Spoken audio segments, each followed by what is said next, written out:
এই যে যে গাছ দেখতেছেন, এই গাছগুলা হচ্ছে 1000 বছরের। আর এই গাছগুলা দেখেন এখানে পড়ে আছে। বন কিভাবে উজাড় হয় এই ব্যাপারে আপনাদের মানে এই এই যে কাঠগুলা, এটা হচ্ছে আন্ধ্রমানিকের কাছে একটা মানে রেগুলার একটা জায়গা। এই কাঠগুলা এই গাছ থেকে কিভাবে এখানে রূপান্তরিত হলে সেইটা আপনাকে ঘটনাটা ভাইয়া বলবে। আপনি বলেন তো এই কাঠগুলো এইখানে কিভাবে কিভাবে কি ভাইয়া?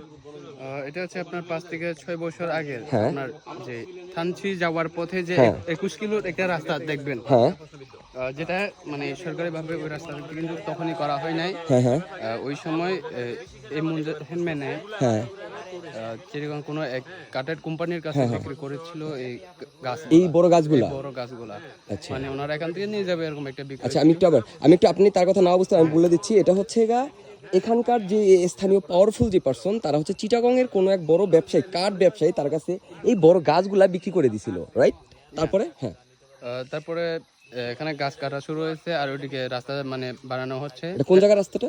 21 কিলো দিক দিয়ে যে ওই যে আলিকদম রাস্তাটা, 21 কিলো নাকি এই যে থানচি রোডে ও যে 21 কিলো দিয়ে হ্যাঁ এদিকে হ্যাঁ যে হ্যাঁ রাইট একটা রাইট রাস্তা রাইট ঢুকছে ওই হ্যাঁ হ্যাঁ রাস্তাটা।